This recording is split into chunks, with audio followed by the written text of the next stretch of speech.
오늘 우리에게 주시는 하나님의 말씀은 요한복음 18장 15절에서부터 18절까지 말씀입니다. 시몬 베드로와 또 다른 제자 한 사람이 예수를 따르니 이 제자는 대제사장과 아는 사람이라 예수와 함께 대제사장의 집들에 들어가고 베드로는 문 밖에 서 있는지라 대제사장을 아는 그 다른 제자가 나가서 문 지키는 여자에게 말하여 베드로를 데리고 들어오니 문 지키는 여종이 베드로에게 말하되 너도 이 사람의 제자 중 하나가 아니냐 하니 그가 말하되 나는 아니라 하고 그때가 추운 고로 종과 아랫사람들이 불을 피우고 서서 쬐니 베드로도 함께 서서 쬐더라. 누가복음 4장부터 보면 예수님께서 공적인 사역을 시작하시는 내용이 본격적으로 기록이 되어 있습니다. 악한 귀신 들린 사람, 그리고 온갖 병든 사람들을 고쳐주시죠. 그리고 여러 회당을 다니시면서 하나님 나라의 복음을 전하십니다. 이런 일은 흔한 일이 아니었어요. 무엇보다 예수님께서 보여주신 그 여러 가지 기적들은 당시 사람들로서는 상당히 놀라운 일들이었습니다. 그런데 배경을 살펴보니까 일반적인 랍비와는 다르더라는 것이죠. 제대로 배우지도 못한 사람이에요. 그렇게 부자도 아니고 그렇게 뛰어나게 알려진 사람도 아닌데 어디서 이런 권능을 받아서 심지어는 악한 귀신조차도 이 사람의 말을 듣고 이렇게 무서워 떠는가 싶었던 것이죠. 사람들이 당연히 모여들 수밖에 없습니다. 모여들면 모여들수록 그만큼 기적이 많이 일어났겠죠. 그렇게 되면서 예수님에 관한 소문은 갈릴리 지방으로 삽시간에 퍼져 나갔습니다. 누가복음 5장이 그렇게 내용이 진행이 되는데 그때는 배경이 게네사렛 호숫가였어요. 게네사렛 호숫가 하면은 약간 낯설은 이름 같지만 우리에게는 갈릴리 바다 혹은 갈릴리 호수라는 이름으로 익숙하게 알려진 곳이죠. 예수님이 그곳에 계시다는 것을 알고 또 수많은 사람들이 몰려들었습니다. 근데 문제는 무질서하게 몰려들기 시작하니까 예수님이 점점 떠밀려서 지금 호숫가 안쪽에서 점점 물 쪽으로 빠져 들어가게 생긴 것이죠. 그래서 예수님께서는 마침 그곳에 작은 배 두 척이 있는 것을 보셨습니다. 어부들이 그물을 싣고 있었어요. 그 중에 한 배에 올라타시고는 그 배 주인에게 요청을 하시죠. 배를 잠시 육지에서 좀 떨어뜨려 달라고 말입니다. 그리고 육지에서 잠시 떨어진 그 배에 앉아서 사람들에게 하나님 나라의 복음을 전하셨습니다. 그 배의 주인은 시몬이었습니다. 우리에게는 베드로라는 이름으로 더 잘 알려진 인물이죠. 그때는 아직 베드로가 정식적으로 예수님의 제자가 아닐 때였습니다. 어부의 일에 충실할 때였어요. 그 상황에서 예수님이 말씀을 다 전하시고 난 다음에 베드로에게 놀라운 제안을 하십니다. 깊은 데로 가서 그물을 내려 물고기를 잡으라고 하신 거예요. 이게 왜 놀라운 얘기냐 하면 당시 베드로는 그물을 싣고 있었어요. 무슨 말이냐 하면 이미 그날 할 일은 다 마쳤고 다음날 일을 위해서 준비를 하고 있었던 것이죠. 그러니까 그물 싣는 일만 마치면 이제 집에 들어가서 쉬어야 하는 것이 그 다음 순서입니다. 그런데 다시 깊은 데로 가자고 해요. 근데 문제가 또 뭐냐 하면 베드로는 이미 그 전날 밤에 밤을 새워가면서 이곳저곳에 그물을 내려봤지만 물고기를 한 마리도 잡지 못한 상태였습니다. 우리가 생각할 때 밤보다는 낮이 좀 더 나을 것도 같은데 굳이 밤에 그렇게 밤을 새워가면서 그물을 내렸다는 것은 아마 게네사렛 호숫가에 살고 있는 물고기들은 밤에 좀 활동을 많이 하고 해가 높이 떠 있는 낮에는 깊은 그 호수 깊은 곳으로 내려가기 때문에 그러지 않았을까 싶어요. 어부로 잔뼈가 굵은 베드로가 굳이 낮 시간에 그물을 씻었다는 것은 그 시간은 평소에도 물고기가 잘 잡히지 않는 시간대였다는 것을 알 수 있죠. 베드로가 당시 예수님에 대해서 얼마나 알고 있었는지는 자세히는 모릅니다. 그래도 그도 갈릴리 사람이기 때문에 예수님에 대한 명성은 어느 정도는 들었을 거예요. 그리고 실제 자기 배에서 말씀을 전하실 때 호숫가에 모여있는 수많은 사람들이 그 말씀을 경청하는 것을 보면서 확실히 이분이 보통 분이 아니라는 것 정도는 알고 있었겠죠. 그럼에도 불구하고 어쨌거나 물고기를 잡는 일에 관해서만큼은 베드로가 예수님보다는 당연히 지식적으로나 경험적으로나 뛰어난 사람이었습니다. 그런 베드로에게 가장 잘 잡히는 시간대 한 마리도 못 잡고 왔고 이제는 확률상 더 잡기가 어려운 낮 시간대에 깊은 곳으로 가서 그물을 내리라고만 말씀하시는 게 아니라 물고기를 잡으라고 하시는 말씀은 어떻게 보면 상식 밖의 얘기입니다. 혹시 모르니까 그물 한번 더 내려보실까요? 이렇게 얘기한 게 아니에요. 물고기를 잡으라고 말씀하신 거예요. 잡을 확률이 너무나도 희박한데 이거는 반드시 잡힐 수밖에 없는 상황에서는 할 수 있는 말씀을 하신 것이죠. 그런데 베드로는 그 말씀에 순종합니다. 놀라운 일이 벌어진 거예요. 어떻게 그게 가능했을까요? 그의 경험대로라면은 오히려 지금은 내려봐야 헛수고만 할 뿐입니다. 지금 기껏 금을 다 씻었는데 내일을 위해서 준비해 놨는데 지금 가서 헛땅 치면 또 나는 일을 해야 되고 잠도 제대로 못 자고 밤에 다시 나와야 합니다. 아마 불평을 해도 당연할 법한 상황인데 그는 순종을 해요. 누가복음 5장 5절에 그 이유가 기록되어 있습니다. 그가 말하죠. 선생님, 내가 밤이 새도록 그물을 내려서 한 마리도 잡지 못했지만 선생님의 그 말씀을 따라서 깊은 곳에 가 그물을 내리겠습니다라고 말해요. 아마 처음에 예수님이 배를 좀 띄워달라고 말씀하셨을 때만 해도 베드로는 예수님을 그렇게 대수롭지 않은 인물로 봤을 수도 있습니다. 일단 예수님은 가난한 목소 출신이에요. 그냥 겉차림부터가 그렇게 뛰어나지 않은 사람이라는 것을 베드로 눈에도 충분히 인식이 됐을 것입니다. 물론 사람들이 말씀을 듣기 위해 모여든 것만 봐도 일단 보통 사람이 아니라는 것 정도는 알았겠지만 그래도 자기가 지금 한 마리도 잡지 못하고 굉장히 힘이 빠진 상태에서 그물을 씻으면서 오늘 밤에 어떻게 좀 잡을 수 있을까? 온통 그 생각뿐인데 다시 배를 띄워달라고 하면은 그것도 여간 귀찮은 일이 아니죠. 그런데 일단은 그렇게 했어요. 그리고 예수님께서 말씀을 전하시는데 당시 상황을 한번 생각해 보죠. 배를 어느 정도 띄워놨기 때문에 호숫가에 모여있는 사람들은 어느 정도 거리가 있는 상태에서 예수님의 말씀을 듣고 있는 거예요. 그럼 베드로는 어디서 예수님의 말씀을 들었을까요? 자기 배에서 듣고 있는 거예요. 가장 가까이에서 예수님의 말씀을 생생하게 들었던 것입니다. 그는 그냥 어쩔 수 없이 예수님이 말씀을 마치실 때까지 다 들어야만 했어요. 다른 거 신경 쓸 때가 아닙니다. 그냥 말씀만을 들었어요. 집중했습니다. 그러자 그에게 믿음이 생겼어요. 말씀만을 그가 집중해서 들은 결과 보통 사람이 아니네 해서 이거는 나와 똑같은 수준의 그렇게 가난한 사람이 아니구나라는 수준까지 올라가요. 그래서 선생님이라고 표현합니다. 그리고 예수님의 말씀대로 그대로 깊은 곳에 가서 그물을 내렸더니 상상도 못했던 일이 일어나요. 그물이 찢어질 정도로 많은 물고기가 잡힌 겁니다. 도저히 올릴 수가 없어서 다른 배에 있는 동료들에게 부탁을 했는데 그 배에도 배가 막 뒤집어질 정도로 가득 차게 돼요. 그 일이 있고 난 다음에 베드로가 어떤 반응을 보입니까? 누가복음 5장 8절에 보면 예수님의 무릎 앞에 그냥 그가 머리를 숙입니다. 주님, 나를 떠나주십시오. 나는 죄인입니다. 라고 말해요. 좀 이해가 안 가요? 갑자기 자기가 왜 죄인이라고 얘기를 했을까요? 이 상황은 마치 이사야 6장 5절에 기록되어 있는 이사야 선지자의 고백을 떠올리게 합니다. 그는 환상 가운데 하나님을 보고서 막 탄식을 합니다.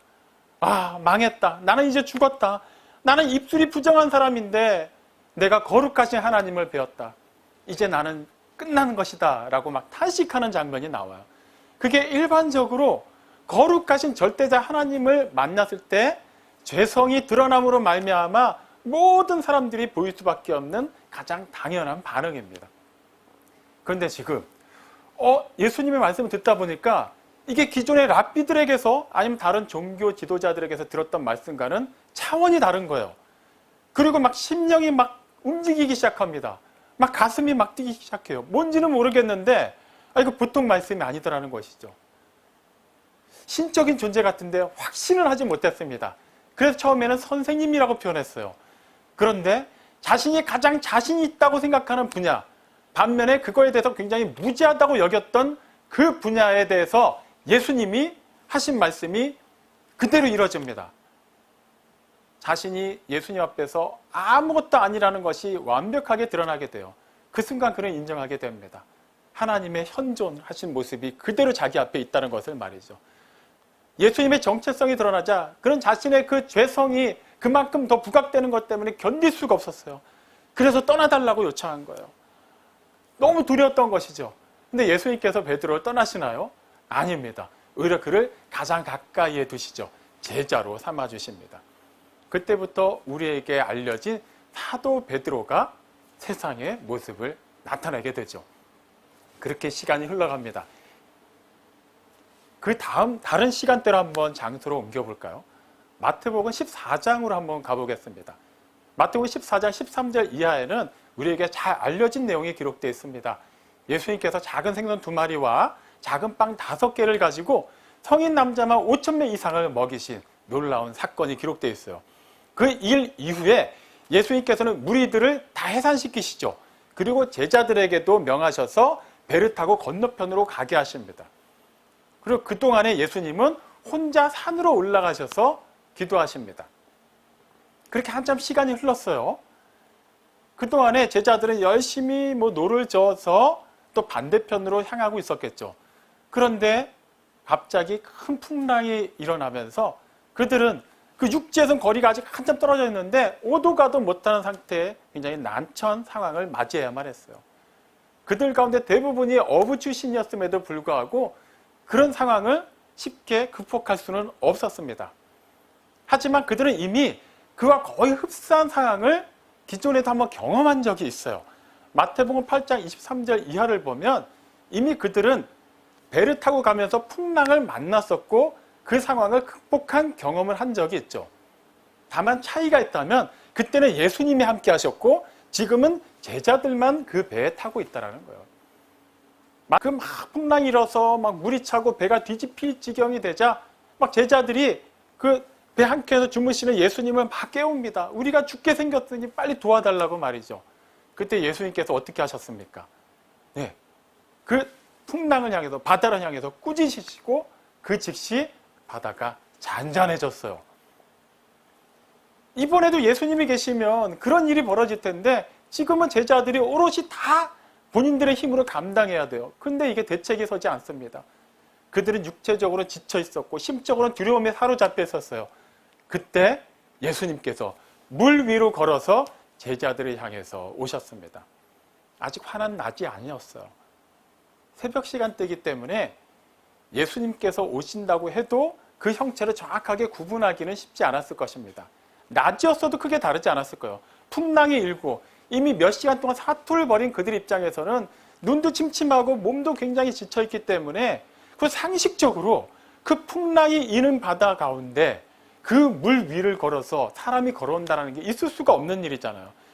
당연히 그들로서는 예수님인지를 알아보았든 알아보았지 못했든 간에 어떤 사물이 어떤 사람이 걸어오는 것을 보고 상당히 두려워했어요. 유령이라고 생각해서 극도로 두려워했습니다. 예수님께서 먼저 제자들을 안심시키시죠. 나다! 두려워하지 말아라. 자, 이제 어떤 상황이 일어나야만 할까요? 예수님께서 배 위에 오르셔서 다시 그 바다를 향해서 꾸짖으시면 바다가 잔잔해질 것을 우리는 예상할 수 있어요. 제자들은 아마 안심을 했을 겁니다. 어느 정도. 근데 아직 100% 확신하지 못했던 것 같아요. 그래서 베드로, 늘 생각보다는 행동에 앞서는 베드로가 먼저 액션을 취하죠. 그 액션을 취하기 전에 말을 합니다. 예수님을 향해서 주님, 정말 주님이시면 나에게 말씀하셔서 물 위로 걸어서 주님께 오라고 명하십시오. 지금 순서가 뭐가 먼저야만 할까요? 주님, 이 파도부터 이 풍랑부터 잔잔하게 해주십시오. 이게 1순위가 되어야만 할 것 같은데 베드로는 그렇지 않았어요. 그 예전 게네사렛 호숫가에서 예수님이 그냥 사람이 아니라 신적인 존재라는 것을 알고 나서 그는 그분의 그 거룩하심 앞에서 두려워했던 사람이에요. 오히려 자신을 떠나달라고 요청했던 사람입니다. 그런데 예수님과 함께하면서 그동안 예수님의 말씀을 계속해서 듣는 과정 가운데 그는 예수님의 말씀을 들을 수 있고 예수님과 가까이 할 수 있다는 게 얼마나 복된 일인지를 잘 알게 되었어요. 풍랑이 일든 그 바다가 잔잔해지든 그것과 상관없이 예수님과 가까이 하는 것이 더 소중하고 더 중요한 일이라는 것을 알았기 때문에 그는 모든 것을 다 제쳐놓고 예수님께로 향하고자 하는 마음을 앞세워서 표현했습니다. 좀 무모하기도 해요. 굳이 물 위를 걸어서 예수님께 갈 필요가 있었을까요?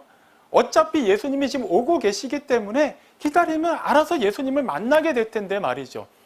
그런데도 우리 베드로는 어떻게든 조금이라도 빨리 예수님과 가까이 하고 싶은 마음에 그런 부탁을 합니다. 그의 마음을 아시기 때문에 예수님께서도 그가 말한 대로 승낙을 하시죠. 걸어와라. 그 뒤에야 그가 물 위를 걸어서 예수님께로 향합니다. 풍랑이 이는 것 따위는 중요하지 않았어요. 오직 예수님만을 보았고 예수님의 음성을 따라서 담대하게 물 위로 걸어갔어요. 근데 얼마 가지 못해 그는 물속으로 빠져들어갔죠. 이유가 무엇입니까? 예수님과 가까워지면 가까워질수록 그만큼 풍랑도 가까워지는 것인데 그 직전까지는 예수님만을 봤어요. 그런데 어느 순간 그 시선을 돌려서 예수님 너머에 있는 물리적으로 예수님보다 훨씬 큰 풍랑을 보는 순간 그는 그 현실적인 문제 속으로 빠져들어간 것입니다.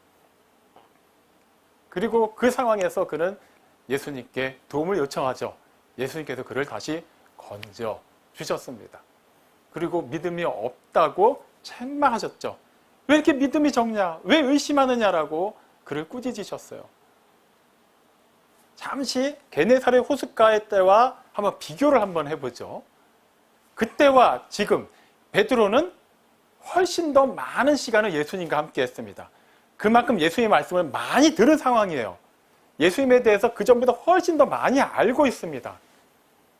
그렇다면 기존에 예수님을 잘 모를 때 순전히 예수님의 말씀대로 따랐을 때 그에게 놀라운 일이 일어났다면 지금 예수님을 그전보다 훨씬 많이 알고 예수님의 말씀을 더 많이 들은 이때는 예수님 말씀을 더욱더 신실하게 따르고 순종해야만 하지 않을까요? 그럼에도 불구하고 그렇게 말씀을 많이 들었음에도 불구하고 그런 베드로도 예수님의 말씀이 아니라 환경과 상황을 봤을 때는 믿음의 경주에서 넘어지는 모습을 보였습니다. 자, 이제는 장소를 겟세마네 동산으로 옮겨보죠. 예수님께서 붙잡히시는 그 과정 가운데 어떤 일이 있었는가를 한번 살펴보겠습니다.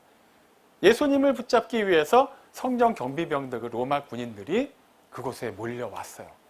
이미 수적으로도 그들의 세력을 감당할 수 없었습니다. 이미 스스로 예수님이 잡혀가는 것으로 결정이 된 거였어요. 제자들도 다 두려워하는 가운데 있을 때 베드로가 혈혈단신으로 칼을 뽑아듭니다. 예수님을 지키기 위한 행동이었어요. 예수님의 제자로서 누구보다 예수님을 사랑하고 예수님과 가까이 하기를 원했던 베드로 입장에서 충분히 할 수 있는 행동이긴 하죠. 하지만 그의 그러한 행동은 분명히 이해가 되는데도 불구하고 결코 믿음에서 기인한 행동이 아니기 때문에 칭찬할 만한 일은 아니었습니다. 이미 예수님께서는 그 일이 있기 훨씬 전부터 제자들에게 여러 차례에 걸쳐서 말씀하셨어요. 때가 되면 예루살렘에 올라가셔서 그때 대제사장들, 서기관들, 그런 종교 지도자들에게 그런 여러 고난을 받으시고 죽임을 당하실 것이며 또 사흘째 되는 날에 살아나실 것을 말씀하셨어요.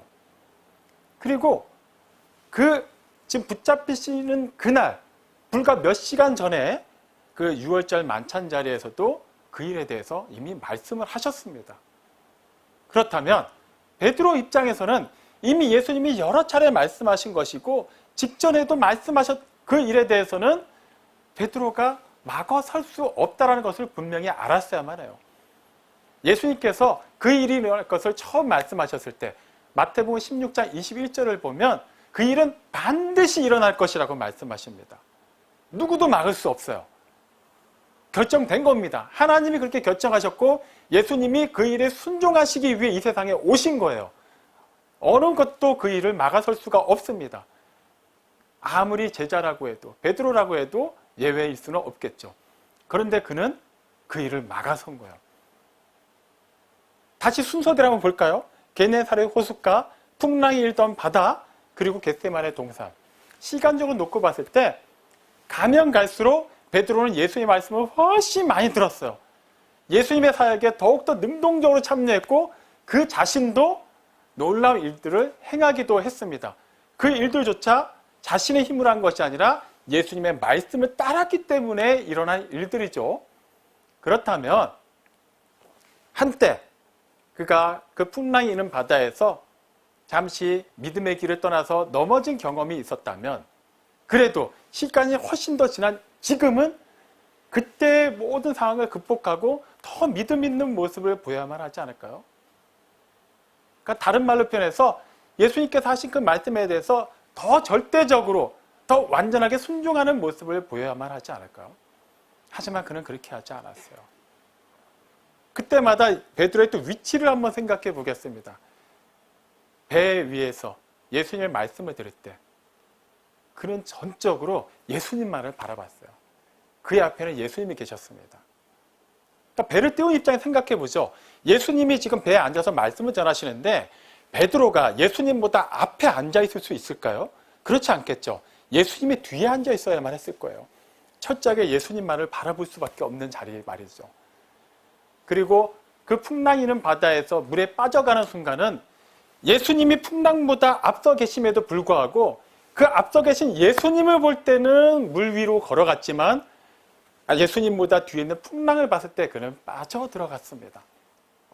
자, 이번에 겟세마네 동산. 그는 칼을 빼들고 예수님 앞에 서 있어요.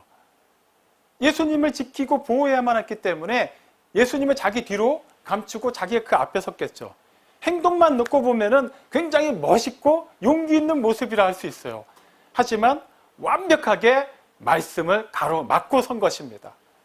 말씀을 많이 들었지만 말씀에 대해서 지식적으로 많이 알고 있고 실제 많은 경험을 했지만 결과적으로 그 말씀에 순종하지 않았기 때문에 그는 오히려 그 상황에서 많은 실수를 하게 되죠. 대제사장의 종의 오른쪽 귀를 칼로 베는 그런 일을 벌이기까지요. 그게 잠시 후에 어떤 파장을 일으킬 거라고 생각하지도 않았습니다. 그리고 나서 오늘 읽은 본문의 배경을 한번 돌아가 보죠. 예수님께서 붙잡혀 가시고 제자들은 뿔뿔이 흩어져 도망쳤습니다. 그런데 베드로와 이름이 알려지지 않은 또 다른 제자 한 사람이 멀리서 예수님을 따라갔어요. 과연 예수님이 어떻게 재판정에서 이렇게 자신을 변호하실지, 과연 정말 예수님이 말씀하신 것처럼 고난을 받으시고 죽으실지, 그런 상황이 일어난다면 어떻게 대처해야 될지 어쨌거나 따라가서 상황을 지켜봐야만 어떻게 방법이 생각나겠죠. 그런데 그 이름이 알려지지 않은 제자는 대제사장을 잘 알고 있는 사람이었어요. 그래서 대제사장의 집 안뜰까지 들어갈 수 있었습니다. 아마도 학자들에 따라서는 이 복음서를 기록한 사도 요한이라고 생각하는 학자들도 있습니다만 그렇지 않을 수도 있을 것 같아요. 만약에 요한이었다면 그가 대제사장을 잘 안다 하더라도 지금 예수님께서 붙잡히시는 과정에서 1년에 일어났던 소동 때문에 예수님의 제자들도 체포될 수 있는 확률이 높기 때문에 그렇게 쉽게 대제사장의 집 안뜰로 들어가기는 어려웠을 거예요. 어쩌면 다른 제자들 가운데 한 명, 아리마대 사람 요셉이라든가 그 외에도 여러 또 예수님을 또 따랐던 사람들이 있죠.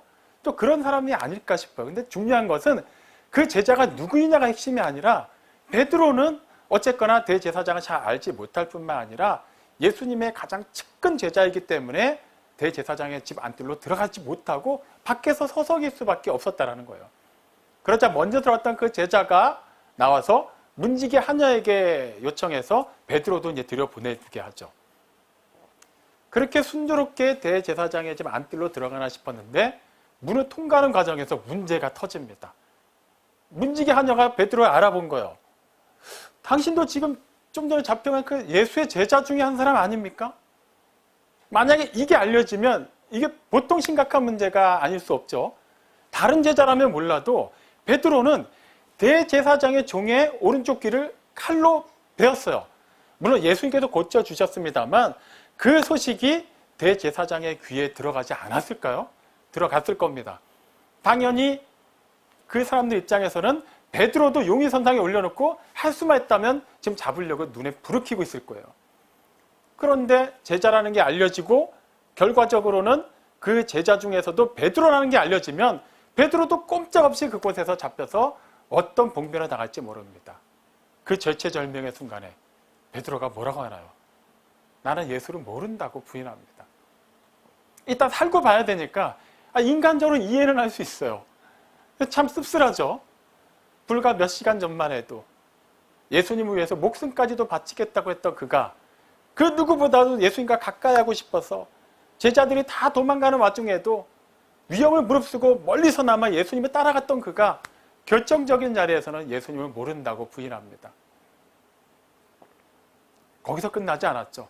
나중에 또 살펴보겠습니다만 그는 2번 더 예수님을 모른다고 부인하게 돼요. 심지어 3번째 때는 예수님을 저주하면서까지 부인하죠. 정말 예수님을 모르는 사람도 아니고 잘 알고 있는 가장 최측근의 제자의 한 사람으로서 그냥 부인하는 게 아니라 저주까지 하면서 부인했다는 것은 너무나도 부끄러운 일입니다. 그런데 그 일이 어떤 사건에서부터 시작이 됐나요? 네, 그가 말씀에서 완전히 돌아섰을 때 시작된 일입니다. 그가 순순히 예수님의 말씀 그대로 예수님께서 붙잡혀 가시는 그 상황을 받아들이고 그는 일단 또 때가 되면 성령님께서 임하실 것을 예수님께서 말씀하셨기 때문에 그때를 기다렸어야 함에도 불구하고 그 모든 상황을 바꿔보려고 했어요. 왜 그랬을까요? 어차피 수적으로 그 한 사람이 칼을 빼든다고 해서 감당해낼 수가 없는 일이었어요. 그럼에도 불구하고 그렇게 무수하게 예수님의 말씀을 들었음에도 불구하고 그가 그 말씀을 가로막았던 이유는 말씀보다도 상황과 환경을 보았기 때문이에요. 사도행전 1장에 보면 예수님께서 이제 부활하시고 이제 승천하시기 전에 제자들이 가장 마지막으로 물어본 질문이 뭐였나요? 주님께서 이스라엘을 회복하실 때가 지금입니까? 아니 이제 부활하셨잖아요. 그러면 아무도 이제 예수님 못 건드릴 텐데 이제 우리가 얼마 전에 실패했다고 생각한 그 일 이루어지는 건가요? 제자들은 여전히 예수님을 통해서 이스라엘의 정치적인 독립 그리고 예수님이 이스라엘의 정치적인 왕이 되심으로 말미암아 그들도 그런 높은 지위에 오르는 것에 관심을 가지고 있었어요. 베드로라고 예외는 아니었죠.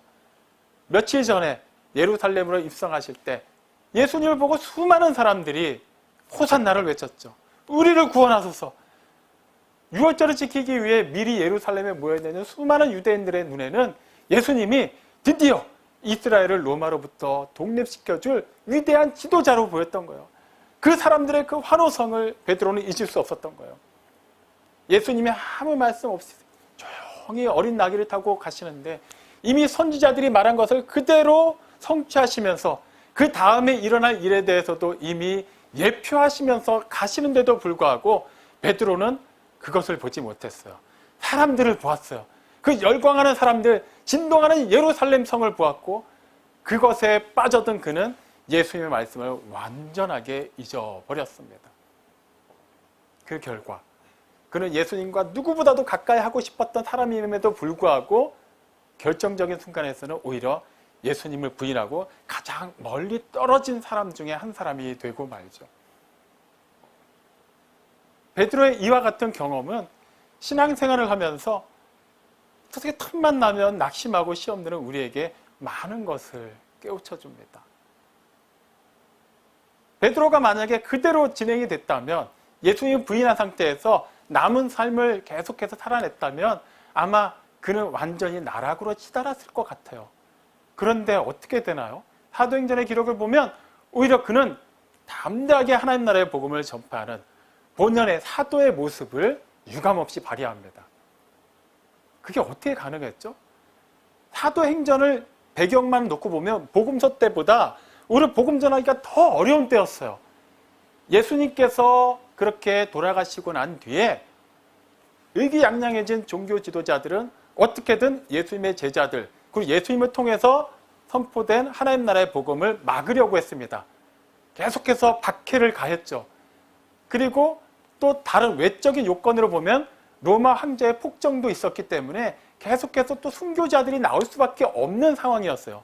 로마 황제 외에 다른 신을 숭배하는 것을 용납되지 않았기 때문이죠.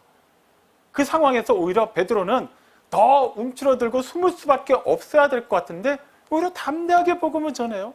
죽는 것을 두려워하지 않습니다. 이유는 명확하죠. 예수님께서 약속하신 또 또 다른 보혜사신 성령님이 임하셨기 때문이에요. 그리고 성령님이 임하셔서 그냥 막무가내로 막 그냥 담대한 용기를 주셨기 때문에 가능한 일일까요? 그렇지 않죠. 예수님께서는 또 다른 보혜사에 대해서 말씀하실 때 요한복음 14장 26절에서 다음과 같이 말씀하시죠. 그가 오면 모든 것을 가르치고 내가 말한 모든 것을 생각나게 할 것이다. 여기서 생각나게 한다는 것은 단지 예수의 말씀을 문자적으로 기억하게 한다는 의미만 있는 게 아니에요. 깨우치다라는 의미가 있어요. 깨달아서 알게 한다는 거예요. 단지 이렇게 말씀하셨지 해서 끝나는 것이 아니라 그 말씀으로 말미암아 그들의 심령이 움직이고 그 심령이 그들의 육신을 이끌어서 하나님 나라의 복음의 길로 가게 한다는 거예요. 베드로가 담대하게 하나님의 말씀을 전할 수 있었던 이유는 하나님의 말씀으로 회복됐기 때문이에요. 그가 자신의 의지대로 무언가를 하려고 했을 때, 상황을 보고 환경을 봤을 때 그는 넘어졌어요. 예수님의 제자임에도 불구하고 실패자였습니다. 하지만 이제 더 이상 예수님이 기존과 같이 육체를 가지고 함께 계시지 않음에도 불구하고 그가 기존과 같은 그런 인간적인 모습을 보이지 않았던 이유는 전적으로 말씀을 따랐기 때문이에요. 그 일이 지금 우리에게 도전하고 있는 겁니다. 우리도 신앙생활을 지금까지 많이 해왔어요. 오랜 세월을 신앙생활을 해왔고 그만큼 하나님의 말씀도 들었고 직접 말씀을 묵상하기도 했습니다. 그러면서도 우리는 왜 자꾸 시험에 들고 낙심하는 것일까요? 이유를 찾기는 어렵지 않습니다. 내가 결정해 놓은 일, 그 일이 이루어지지 않기 때문이에요. 우리는 새해가 되면서 많은 계획들을 세우죠. 그 계획들을 실천하기 위해서 또 여러 가지 또 이렇게 몸을 움직이면서 하나하나 실행해 나갑니다. 그리고 그 일이 잘 이루어지도록 하나님께서 도와주십사 기도하죠. 보통 우리의 일반적인 패턴이에요. 근데 이것을 베드로의 경우에 한번 접목시켜서 얘기하면 이런 겁니다. 베드로가 먼저 예수님을 통해서 이스라엘의 독립을 계획하고 기대하고 있었어요. 그리고 예수님께 그걸 계속 얘기하는 겁니다. 지금 선생님 이렇게 하셔야 될 때 아닌가요? 지금 갈릴리 총구석에 계실 때가 아니라 지금 예루살렘 중앙무대로 가셔서 제대로 좀 그러니까 실력자들을 좀 모으셔야 되지 않을 때인가요? 이번 6월절이 드디어 때가 되지 않았을까요? 부활하셨는데 이제 더 이상 미루시지 말고 이 나라를 회복시켜 주셔야 되지 않을까요? 자기가 먼저 결정을 해놓고 예수님을 이끌고 가려고 하는 거예요. 다시 말하면 예수님보다 베드로가 앞서 있었던 것이죠. 우리가 계획을 세우고 기도하는 것도 이런 맥락에서 살펴볼 필요가 있습니다. 과연 우리는 하나님께서 주신 말씀을 앞세워서 그 말씀을 따라가고 있습니까? 아니면 우리가 일단 말씀을 제쳐놓고 앞서가면서 그 앞서가는 데 필요한 모든 것들 말씀에서 찾아내려고 노력하고 있습니까? 순서를 정확하게 해야만 해요. 새해가 되면 제일 많이 하는 인사가 복 많이 받으십시오라는 인사예요. 복 많이 받으라는 표현 자체가 나쁜 것은 아니죠. 하지만 성경에서 말하는 복 있는 자는 어떤 사람인가요? 대표적으로 시편 1편을 보죠. 여호와의 말씀을 즐거워하며 주야로 그것을 묵상하는 자라고 말해요. 말씀을 기뻐하고 묵상하는 게 그게 복 있는 사람이랑 무슨 상관이 있을까요? 뭔가 따분해 보이고 재미없고 그냥 이런 것보다도 정말 복 있는 사람은 말 그대로 세상에서 말하는 복이라고 말하는 것을 막 누리는 사람이 복 있는 사람 아닐까요? 근데 시편 기자는 그렇게 말하지 않아요. 하나님의 말씀을 주야로 묵상하고 그 말씀에 따라 사는 사람은 시냇가에 심겨 있는 나무와 같다고 말해요. 때가 되면 알아서 잎사귀가 맺히고 열매가 맺히고 전혀 부족함 없이 그렇게 건강하게 잘 자라게 된다는 것이죠. 말씀이 앞서면 말씀하신 하나님께서 다 책임져 주신다고 말하고 있는 겁니다. 그래서 예수님께서도 말씀하시죠. 당시 사람들의 가장 최우선의 고민은 당장 뭐 먹고 살고 뭘 입고 어디에 살지 그것뿐이었어요. 우리랑 크게 다르지 않았죠. 예수님께서 뭐라고 말씀하십니까? 먼저 그의 나라와 그의 의를 구하라. 그리하면 이 모든 것을 너희에게 더해 주시리라는 거예요. 하나님의 나라와 하나님의 의를 구했더니 그것만 주시면 어떡해요? 아니요. 그거 외에 더해 주신다고요. 이 모든 것을 어떤 부족함도 없이 하나님께서 천지를 창조하시고 가장 마지막에 사람을 만드셨어요. 이유가 무엇일까요? 아직 하나하나 완성이 되지 않았기 때문에 완전히 완성된 다음에 어떠한 것도 부족함 없이 다 채워 놓으시고 사람을 지으신 겁니다. 그 하나님께서는 지금도 우리와 함께 하세요. 우리를 지키시고 보호하고 계십니다. 우리에게 필요한 것 너무나도 잘 아시기 때문에 다 예배해 두셨어요. 그렇기 때문에 우리는 하나님의 말씀을 따라 살기만 하면 그 때에 따라서 하나님께서 예배하신 것을 다 취할 수밖에 없습니다. 민수기 23장 19절이 말하죠. 하나님은 사람이 아니시기 때문에 결코 거짓말을 하지 않으시고 인생이 아니시기 때문에 후회가 없으시다고 말합니다. 다시 말하면 하나님께서는 말씀하신 것에 대해서 분명히 책임을 지신다라는 거예요. 나를 따라오라고 했을 때는 그냥 막무가내로 그냥 아무 때나 한번 가보자라고 얘기하신 게 아니에요. 당연히 아버지가 계시는 곳, 영원한 생명이 넘치는 곳, 하나님의 집으로 우리를 이끄시겠다라는 것이죠. 우리는 단지 십자가를 진다는 것 때문에 부담스러워요. 그냥 가면 안 될까요? 하지만 그 길은 십자가를 지고 가야만 해요. 이왕이면 넓은 길이면 좋지 않을까요? 하지만 그 길은 단 한 길인데 험하고 장애물이 많이 나오는 길입니다. 하지만 사도 바울이 그렇게 힘주어 고백한 것처럼 우리에게 능력 주시는 자에서 우리는 그것을 능히 해결할 수 있고 감당할 수 있습니다. 말씀하신 그분이 그 말씀에 대해서 책임을 지시기 때문에 우리에게 십자가를 지게 하실 때는 단지 십자가에 억눌려서 그냥 신음하게 하시려고 하는 게 아니라 그것을 넉넉히 우리가 지고서 하나님께서 완성하실 그 구원의 길을 걸어가게 하시겠다라는 거예요. 하나님께서 우리에게 채워주실 그 복의 요소들을 하나하나 우리가 찾아내게 하시겠다라는 겁니다. 뭐가 문제가 되겠습니까? 이제는 계획을 세우시더라도 순서를 정확하게 하시기 바랍니다. 하나님의 말씀을 앞세우십시오. 그 다음에 하나님의 뜻이 하늘에서와 같이 땅에서도 이루어지기를 바라며 기도하십시오. 그리고 주어진 그 순간순간의 삶을 살아내십시오. 그리할 때 하나님께서 우리에게 필요한 모든 것을 더해 주실 것입니다. 어떤 장애물이 우리 앞을 가로막을지라도 오히려 그것이 하나님 나라로 더욱더 역동적으로 한 발 한 발 내딛게 힘을 실어주는 디딤돌이 될 것입니다. 그리고 세상은 그런 우리를 통해 살아계신 하나님을 보게 될 것입니다. 하나님의 말씀을 따르십시오. 그 말씀이 말씀하는 대로 일어나도록, 모든 일이 일어나도록 자신의 전 존재를 내어 맡기십시오. 그렇게 하나님을 기쁘시게 해드리고 하나님의 영광을 나타내고 그렇게 세상에서 하나님의 신실하심을 능력 있게 증거하는 포에마 오르교의 모든 성도들이 다 되시기를 주님의 이름으로 축원합니다. 아멘.